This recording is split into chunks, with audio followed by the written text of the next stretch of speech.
Hey guys, just a little update. I have just been taking the last couple weeks to focus on my mental health. I definitely had like a little plummet there, which happens sometimes with mental health cycles, especially with mine. Sometimes things just get low and they get hard, and I just needed to take some time to go be in nature and have support from my friends. So I went and did that. I went up to Utah and saw the beautiful fall colors, did some Halloween stuff. You can see pictures on my Instagram. They turned out absolutely beautiful. And I've been doing a lot of painting, as you can see in the background, and on my hands, and that's been really helpful. I think I really went into a couple weeks of resistance. And with that resistance, like, I just wanted to give up. Like, I did not want to go back to therapy. I did not want to do anything regarding my mental health. I honestly just like wanted to give up. And it's probably the most low I've been in a while. For the most part, I've been pretty up and up, but sometimes we have that where we kind of dip back down, and it's important that we have a lot of compassion for ourselves and recognize that sometimes that's part of mental health, is just having lows and realizing that we can survive them. In the moment, it's a lot harder, and it's really hard for me to communicate when I'm feeling low like that. Like, having unalive thoughts or harmed thoughts can be really difficult to work through. And I was like feeling a lot of anger. I was feeling a lot of resistance to continuing working through my trauma. And you know, it's easy to like watch my videos or other people's videos and be like, oh yeah, mental health, like such a journey, and recovery is awesome, but like it's honestly fucking hard. And it's not linear. It's not like we just go through these events and heal. It's very up and down, and X and crossing, and what you think you've healed might trigger you back into it again. So it can be really difficult, and that's why sometimes I get super hopeless, because I feel like, is this ever going to end? And it's really accepting that it's a continuous process that I have to work through. Trauma is really hard, no matter what level of trauma. Facing childhood things are really difficult, and I would say a lot of people don't want to do it because it is rough. It is it's heavy and it's hard. And what's really hard, especially with therapy sometimes, is you rock the boat, and sometimes getting things kind of back to stability can take a while. For me, it's taking a couple years, and some people don't want to rock the boat, and I think I was getting to a point where I was done rocking the boat. And the thing is, I can stop, but then I start to feel like I just feel angry and resistant, and just, it's like I've said before, like whatever resists is gonna persist. So what I'm resisting is gonna come out in some way. And I really couldn't understand the core of it and where it was all coming from in this specific part of me, because I haven't had a lot of parts of me that are super resistant to therapy in the new one that I'm doing. It's been really hard, but I definitely hit a wall that was very emotionally difficult for me. And I have just been fighting it and fighting it and fighting it and kicking and screaming. And it wasn't till just like a couple days ago that I finally understood what was going on. And I think what's hard about trauma, especially from people that we know, is there's a point where I've hit where I'm having to process and redefine what love is. And it's actually really difficult, honestly. I'm gonna be real. Like, I just spent hours crying, and it was a good cry because it got out what I needed. And luckily I had someone who was listening very compassionately and just letting me get it off my chest, even though it was heavy. And I was just processing how the words like "I love you" are a big trigger for me, because in the context of growing up, "I love you" came with a lot of pain. "I love you" and then a tremendous amount of abuse. And I was processing how love for me now like feels like you're being stabbed with a knife, right? Like, I love you, and then, you know, you're betrayed. I love you, and then you're abused. And these wounds are still so open because, you know, you get to a point where it's in a sense, the feeling of like a drug where you crave it. And when you have love that doesn't come with that amount of pain, it doesn't feel like love. But there's also parts of me that are tired of this, right? They're like, man, we're so tired of hurting like this. And not that, like, obviously love and relationships come with difficulties, right? But a little bit different level of pain when we're talking about hurt and betrayal and abuse. And I think my body is so used to those patterns. And I've also realized, like, you know, obviously with abuse, like the people who were supposed to love you the most are who hurt you the most. And that's really hard. And it feels like your whole world crumbles beneath you because what you thought was love, what you thought was happiness, what you thought was this, like in reality wasn't and isn't from adult perspective. And obviously that's what the child believed and had to survive. And it's really hard to have that world crumble underneath you. And that's why I was resisting it so much, because even though I'm not in contact with family like that, I think there's still a part of you that believes that they loved you and they did in their own way, but it was pain and abuse, and that's not the kind of love cycle that I want to continue. And it was just really hard letting that go.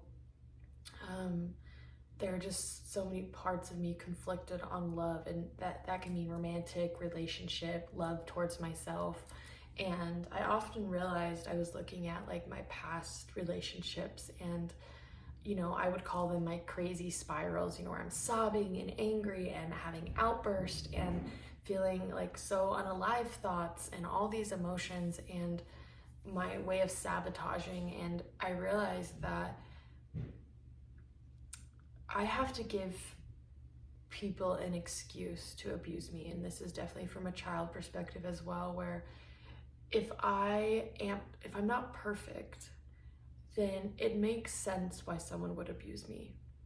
And so I'm always striving for perfection, and it's easier to blame myself than to just accept that someone who loved me hurt me. And it's hard. It's a harsh reality. And I did not want to face that. And I was running away from those emotions, because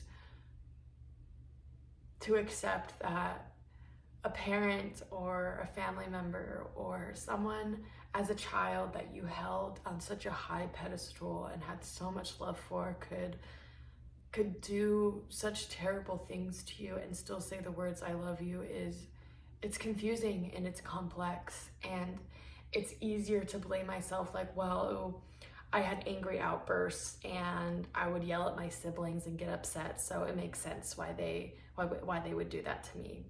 And I put this constant pressure on myself to be perfect, and what my perfectionism often looks like is me just laying in bed, because I'm like, why try?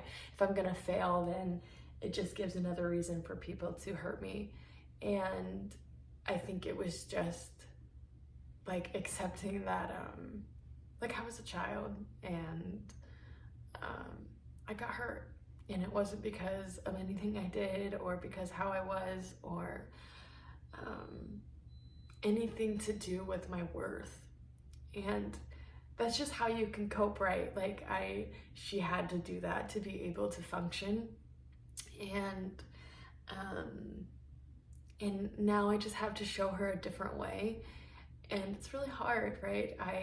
I think we're both craving that knife stab of just like pain with love, and that's including with myself, right? Like I invalidate myself all the time, and my self-love comes with a lot of pain as well, because I don't love myself unconditionally, and I'm working towards that, and I've come very far. And I think a lot of my inner child parts weren't feeling safe with me, because I've still been putting them through a lot of hard things because I'm not willing to face them, and I've been resisting them. And so I definitely was like in that darker energy for a while. Not that that's necessarily bad. Sometimes it's just showing us things that we need to work on, and it can be really difficult. Um, so if you have things you know you need to work through, and you feel these things bubbling up all the time through really difficult emotions like outbursts or harm or just wanting to lay in bed and do nothing, like, I know you want to give up. And I know it's fucking hard. And I know it's painful. And I know that you wish that you could just shut it all down. But there is a lot of hope in healing when we turn towards our inner child. And obviously sometimes, most of the time, we need like professional help for that, especially when they're really difficult and complex things. So a therapist, whatever works for you, someone that you can talk to. There are like shadow work journals out there, therapy journals, so many different things. And so many different types of therapy, and sometimes medication too. You know, I had to be stable on medication for a little bit before I could even begin turning around and facing these parts of me. So resistance is real, and understanding that resistance is important. And it doesn't mean that you're not strong enough, or it doesn't mean anything really. It just means that it's hard. Like if you're laying in bed because these things are difficult, or you're having these angry outbursts, like there's a lot of pain behind those, and you have to really give yourself a lot of self-compassion. I know it's hard for me to give myself self-compassion, but I just realized I was holding pretty much like a little kid to these super high expectations. It's like me talking to my niece and being like, you need to be perfect, and you're never allowed to cry, and you're never allowed to get upset or break something or spill something. And like, that's a lot of pressure for a kid, and we do that to kids. But I want to break that cycle, and I don't want to do that to kids, and I don't want to do that to my inner child and make her feel that she has to be perfect for love and for healthy love. So yeah, those are just my thoughts today. I hope that you can find a little more compassion for yourself, and a little more love, and taking small steps, and recognizing that a lot of these triggers and our emotions are coming from some really wounded children, and approaching them in a way that you would just a child that you see. And it's hard. Not gonna lie. I don't like to sugarcoat things. I think a lot of people sometimes see my videos in my Instagram and assume I'm this like spiritual, like I'm doing it. Like, no, it fucking sucks. Yeah, it's hard. It's rough. It's really rough. And every day is a struggle for me. And even when I'm smiling, and like there's a lot of things going on behind me that make it really difficult. And it's just understanding them and not being scared to face them. And yeah, it's just rough. So, but you guys can do it, and I hope that you can just be a little kinder to yourself today. That is just my reminder.